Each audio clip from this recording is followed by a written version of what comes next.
Hi, and welcome to this new episode of The Light Leaders. Today, I want to talk to you about my food and health journey because, as mentioned in the previous episode, uh, this podcast follows my interest. And at the moment, it's a deep dive into health, nutrition, fruitarianism, breatharianism. So, today, I'm going to share my recent journey and some resources. So, I'll start with my goal, why I'm doing that. Then I'll go into a little bit of my history so you can have some context. Then I'll talk about fruitarianism, being a fruitarian. Then I'll go into urine therapy and distilled water that I've been doing alongside. I'll go also into the questions around detox that can bring, and finish on notes that are more around breatharianism and not eating and fasting. And also taking into account like what I think is possible, what I think is best, what I've experienced so far, what I think is the right environment to make these things work. So I think that will fit really well alongside the interviews I have lined up. So I've had Josh X already. I probably have like quite a few more people on these topics. And so you know where I'm coming from, because then during the interviews, it's more about the person I interview, but it's good for you if you're interested in knowing where I'm coming from. If you watch this on YouTube, I create chapters, so you can also go to the chapters you're most interested in. So I'll start with my goal. What are my health goals? I will start by saying that I've been pretty good my whole life. I haven't had anything major. So I didn't go on a health journey because I had something and I thought I was going to die and I needed to change. I just really want to be super healthy, have a lot of energy and vitality. I want to be strong. And that ties also into the fact that I am not being on fruits or interested in breatharianism in a way to leave the body. Quite the opposite. I love this physical plane. I love being healthy here, love my body, and I'm looking into how can my body thrive the most? How can I be at the highest level of vitality, energy, and strength? And of course, also my connection to consciousness and connection to God is something important. So I like to be sensitive to energies, but I wouldn't sacrifice my body for the spiritual journey, at least for the moment. So while I do understand that some people go into deep fast to leave the body, that's not my quest. I want to be super strong. I want to be have a lot of energy, vitality. But I also think that these things can be achieved through fruitarianism or breatharianism. And so my inspirations are on yogis that are staying in a cave and that are super skinny and that are breatharians this way. For example, there would be more breatharians or fruitarians that keep working out, that look strong, that look good for the age, these kind of things. So that's for the goal. I want to be super healthy. Obviously, I don't want to have disease. That's great, but I want to keep being strong. So, look, it doesn't mean being the bulkiest, but it means feeling strong. Like I can carry my partner when I do dancing. I can surf for long periods of time. I can climb mountains easily. This kind of strengths. I can do more pull-ups or like calisthenics, because I think there might be a limitation then when you really want to be like a bodybuilder, but still, some people challenge that. Anyway, goal, being strong, high levels of energy. I want to feel sharp in my mind. I want to feel high energy. And so that's, I think the main point is that it's for the body. Then the second part that we're starting now is a little bit of history. A bit of context, so you know where I'm coming from, and some resources that maybe changed how I see things. About 4 years ago, I read *Sapiens* by Yuval Noah Harari, and I realized how I felt wasn't aligned for me ethically to the factory farming of animal, like those the way we torture billions of animals and then eat them. It feels pretty really wrong to me, like really wrong. It felt when I read the book, it was like an awakening. And so I thought, well, okay, I want to become vegan. It feels more aligned with my values. So it was more a moral shift. So I think 4 or 5 years ago, I wrote an article called Why I Became 80% Vegan. So I started with 80%, but then increased pretty consistently towards like being mainly vegan. By the way, today I'm doing mostly fruits, a little bit of vegetables, a bit of nuts and seeds here and there, and I don't exclude an exception here and there. I don't exclude also changing my mind as it goes. And this is not nutrition advice. This is just me, you know.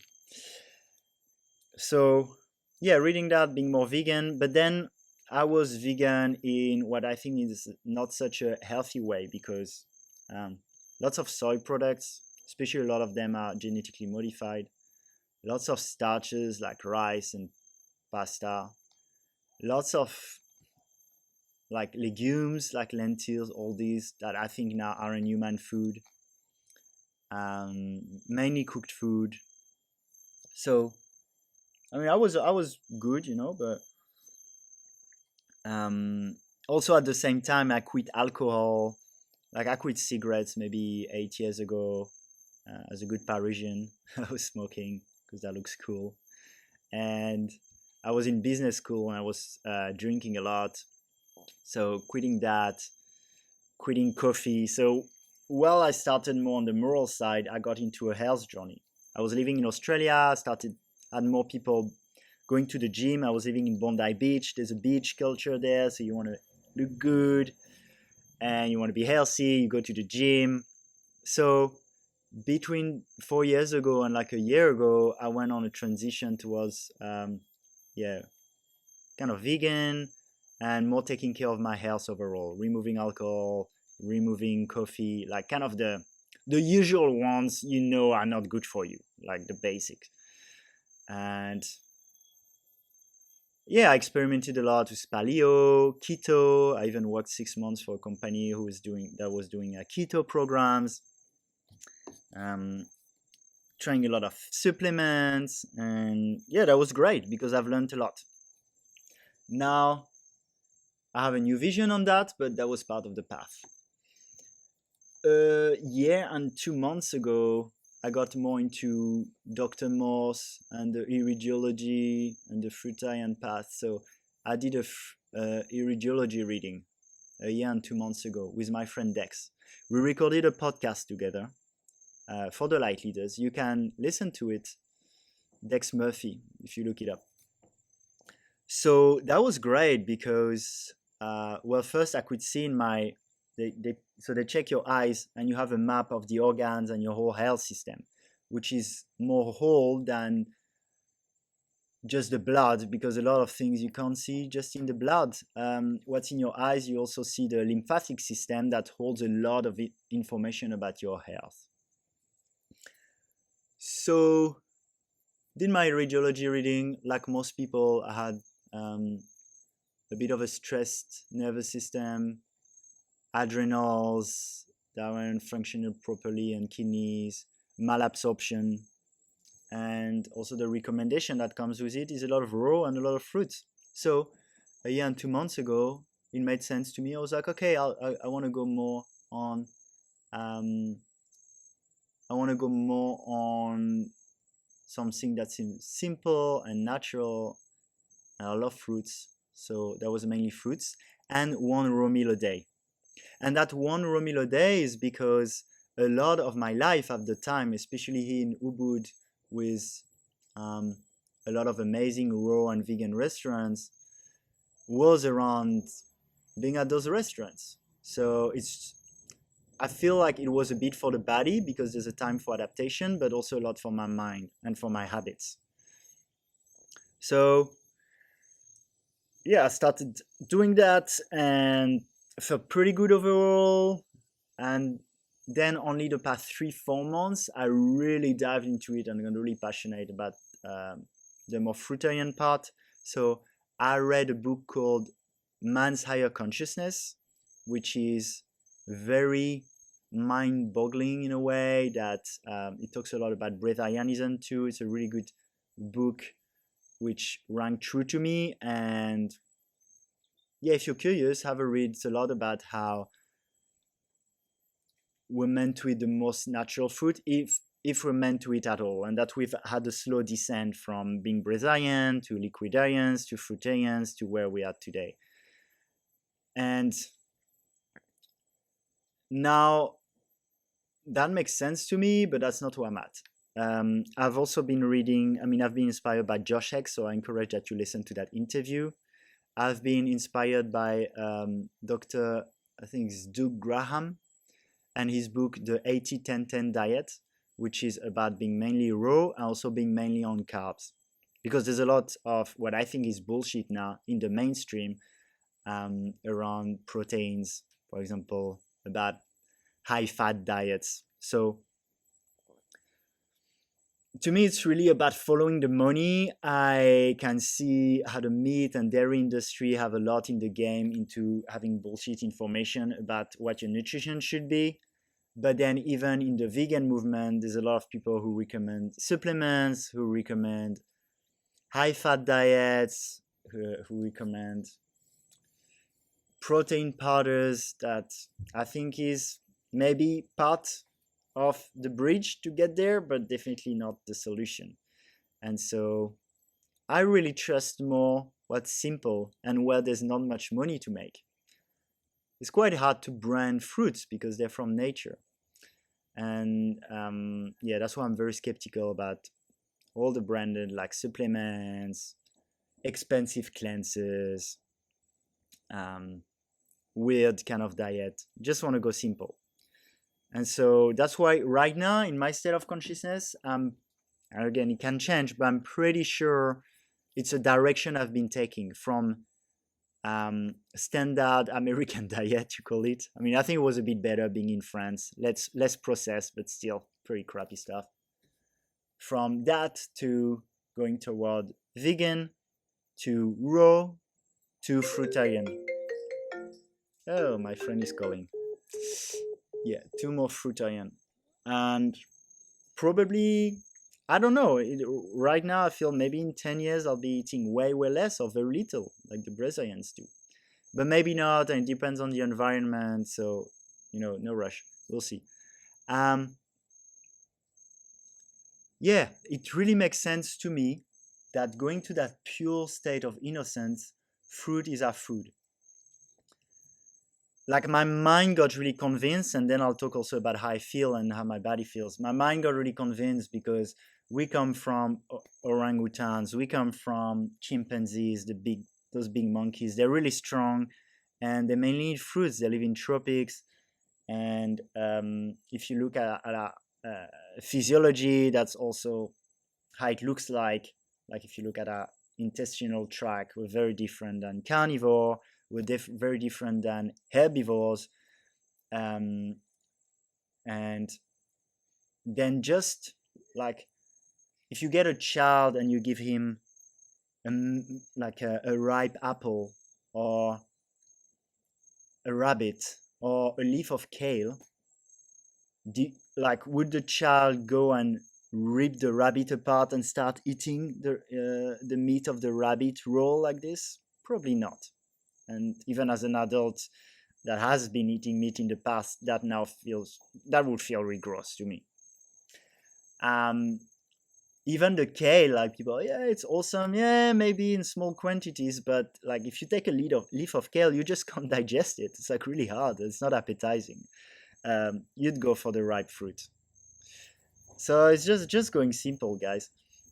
So I'm pretty convinced right now. That's what I've been doing mainly. I've been feeling good, but so yeah, there's a lot of resources that I've shared on my Telegram if you want to dive into that. And Also, if you were in nature, you'd have only one kind of tree. So that's where monofruiting makes sense to me.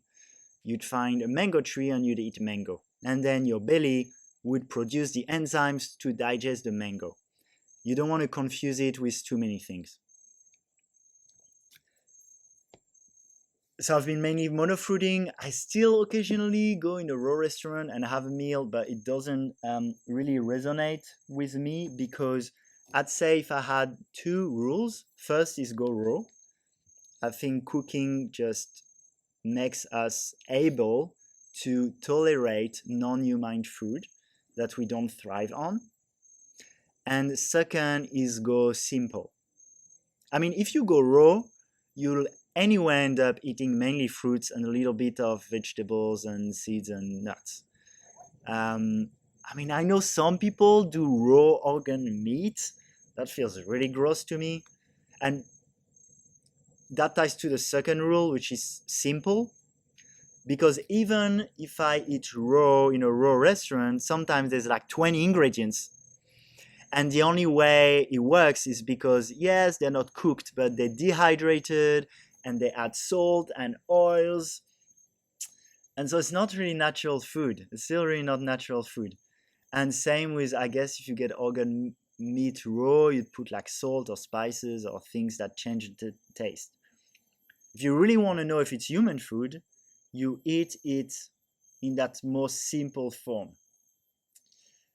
Look, if it's your thing to rip an animal apart and start eating inside it and you like it, then maybe you're carnivore. But I don't know a lot of people like this. While fruits, I can just pick it from a tree, rip it open and eat it, and it's delicious.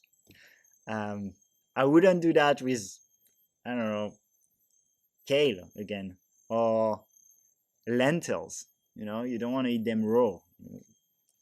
And the last thing is, on top of how it looks like from chimpanzee ancestors and how it feels like just in an innocent state. Also, when you look at nature, if you own an animal and you kill it, not super nice. If you want a carrot and you rip it from the ground, a little bit better. The thing with fruits is, even if you didn't want to eat it, it would fall from the tree and rot. So you don't even like interrupt the process, the life of that fruit. Anyway, my mind's very convinced. I feel good. I'm happy about it. I think having the right environment really helps. And I'll touch a little bit on that. I would say having pure air is really important, having pure water, having a relaxed mind, having a relaxed nervous system, avoiding stimulants. Yeah, all of these really help.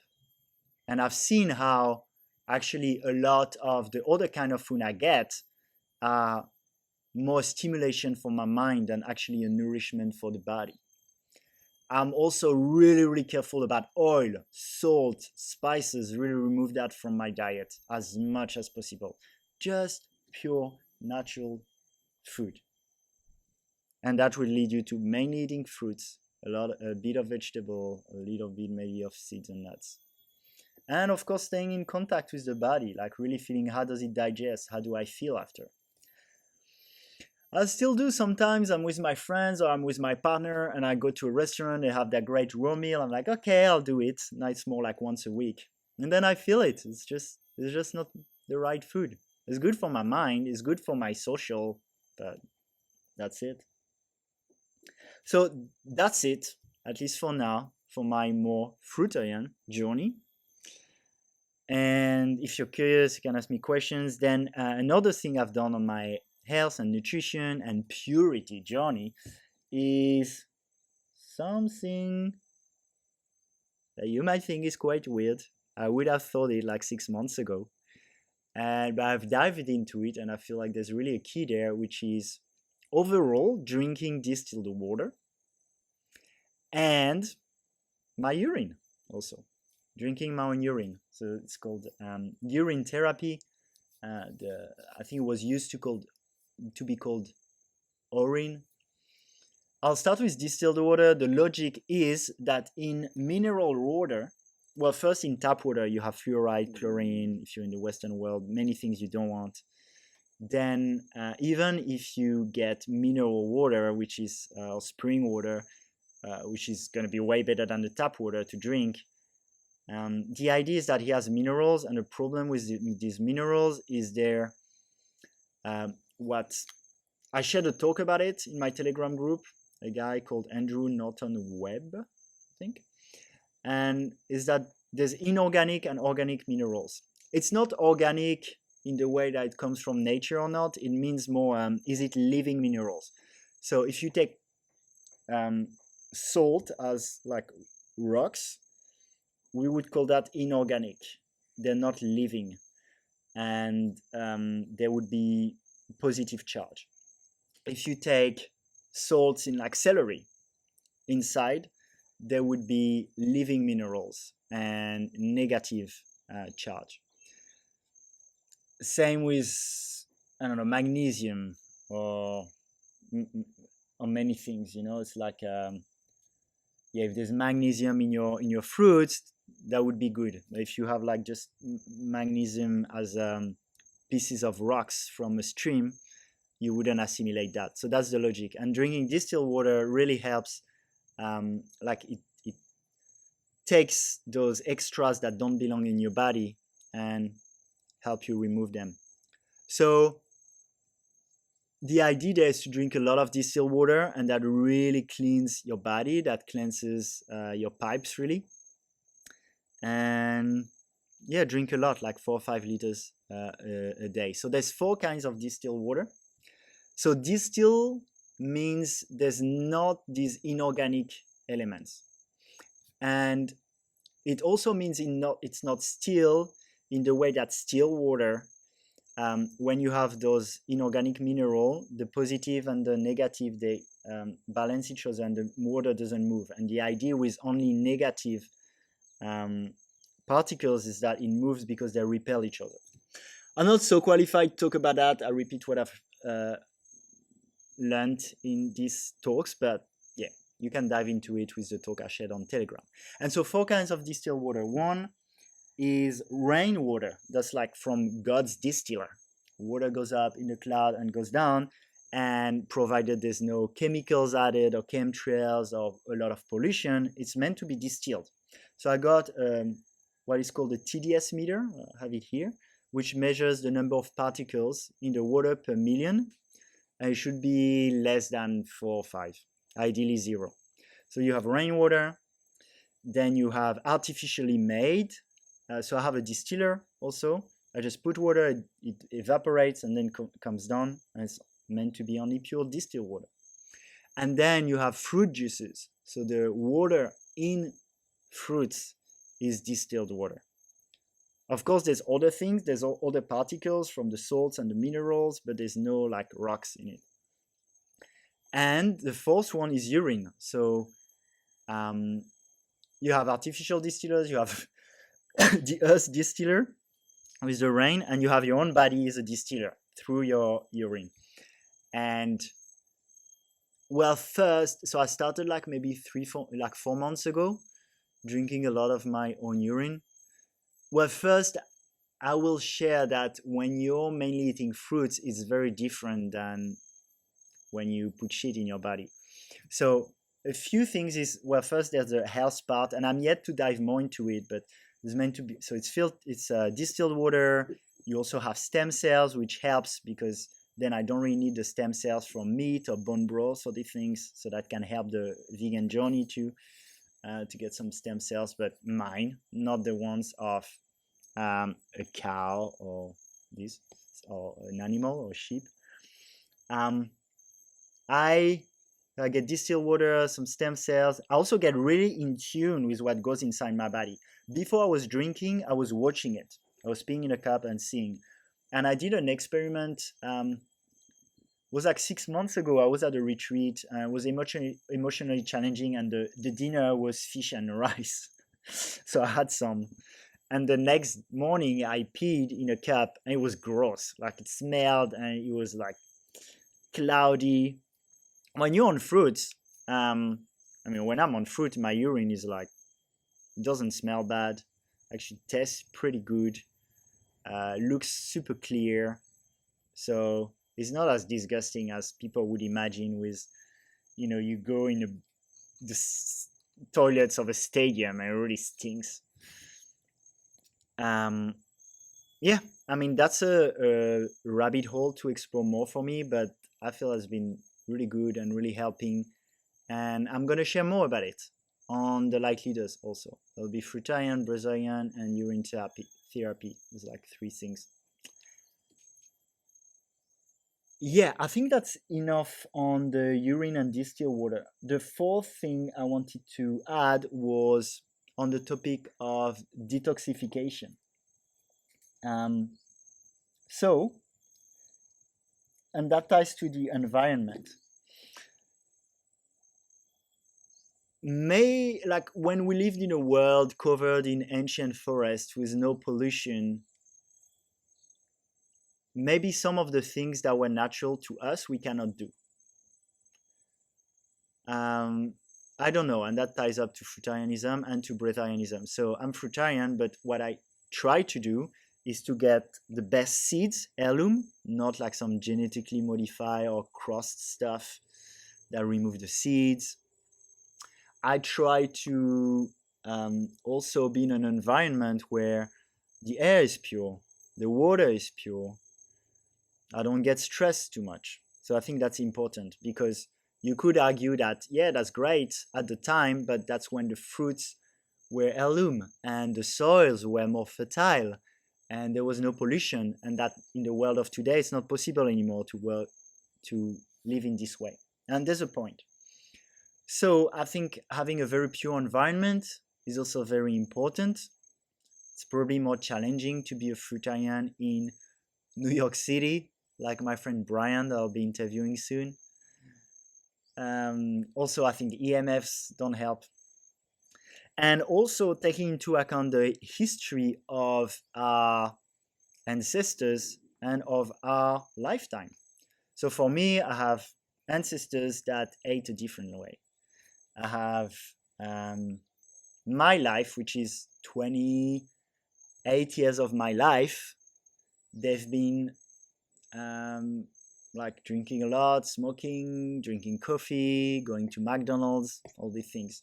So that's where, in theory, it's like, okay, the diet for humans is fruitarians in the tropics, but maybe there's a lot to detox there. So with detox, I'm always in between. I'm like, well, if I eat purely, do I need to detox? Because that feels like unnecessary. There's a lot of marketing sometimes around the cleanses too. But at the same time,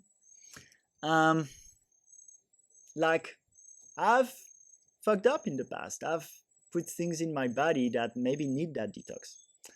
So I've done things like one thing called Zen cleanse, quite expensive. I don't trust it as much anymore because I find them a bit too marketing. I'm still open to doing it again, but that was for mucoid plaques.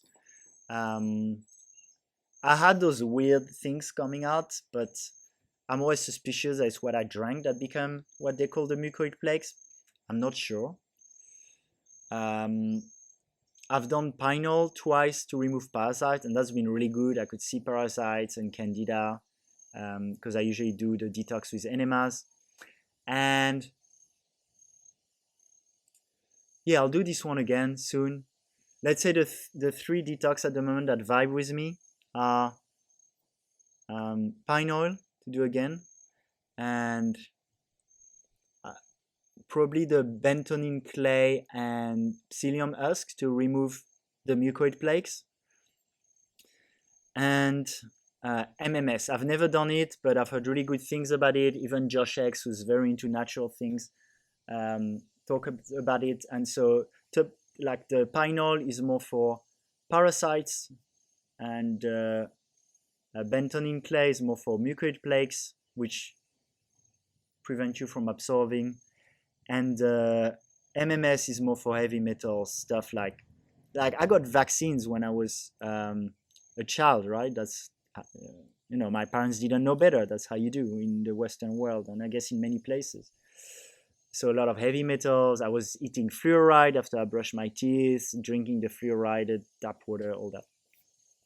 Aluminum, lots of heavy metals. So it might take a bit of time for that. So that's the three I'm doing.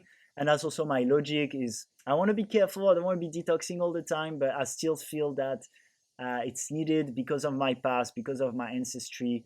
And ideally, after a little bit more detox, I can just be pure and try not to retox. Because people, they retox and detox, retox and detox. That's not what I want to do. I want to live a pure lifestyle and not need those detoxes anymore. Um, and might be doing more fasting. So that ties to the last part of this, which is my interest in breatharianism, my interest in eating less, and I'm I'm open to it. I've seen people around me do like dry fasting for 10 days, like no food, no water. And people think in the mainstream that you died from that. I know these people. Personally, I've done twice 5 days on water. I've done twice 10 days on a mix of juice, water, and dry fasting. And the longest I've done dry is 2 days. But that's a start. And I feel like I'll be exploring this more. But I'm stabilizing my pure lifestyle and fruits. And that's good enough for now for my willpower and my change of lifestyle. And I will look into those things soon, but more. And I feel that's a trajectory too, especially if I have more pure air, if I harness more, I can get energy from prana, from the light, from the breath. Um, I feel I can then reduce the quantities I'm eating. Because right now I'm eating a lot of fruits, which is fine. Okay, that's already quite a lot, I guess, to share. Mm, I'm thinking if there's anything else. I think for now it's good. And I'm curious, if you have questions, if you have people you'd really like me to interview, because keep in mind, this is a share, which is also an introduction to some of the amazing interviews I'll have with people who have been on the path for way longer than me and who can really speak from experience. For me right now, it's concepts in the mind that really make sense, really make sense. And it's so far, maybe I'll finish with a little bit of how I've been feeling. It's so far been working pretty well for me. I feel energized. I feel sharp. Um, I feel more connected, more sensitive to energy. While at the same time, I don't feel I'm out of this world. There's definitely some frequencies that don't resonate with me anymore. I'm more sensitive. Um, um, yeah, more chilled maybe. But that's good. I like it. And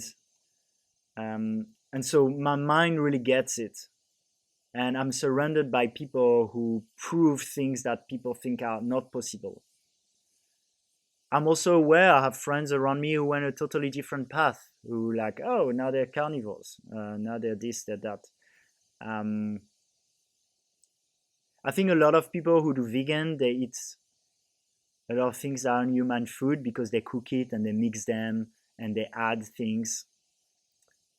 I think even a lot of raw food people mix too much, or have really high fat diets. So I go like 80% carbs, 10% fat, 10% protein, based on Dr. Doug Graham's recommendation, 80-10-10 diet. But you know what? I was doing this naturally because if you just eat simple and you end up eating a lot of fruits, you don't have to overthink it.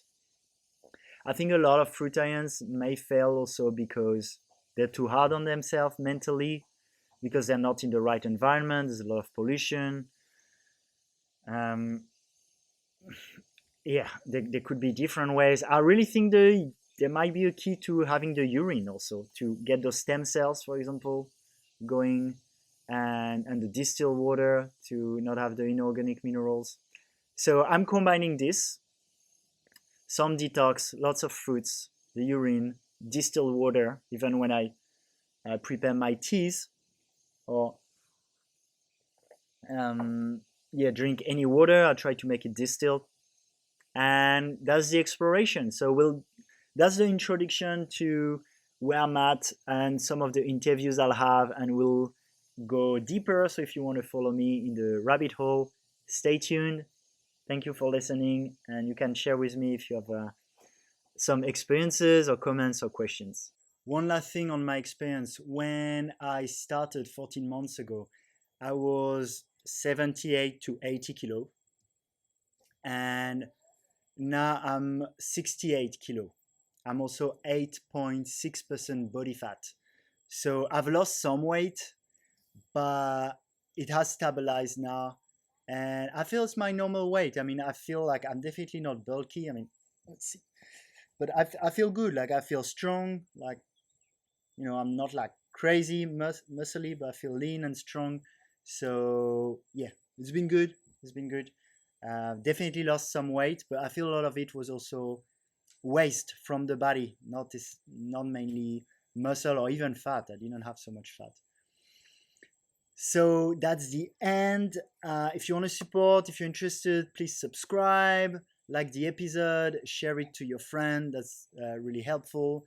And the last thing I'll say for this episode is I'll add a bunch of resources in the description on the YouTube video, so you can dive into the rabbit hole through these resources and also joining the Telegram. Much love.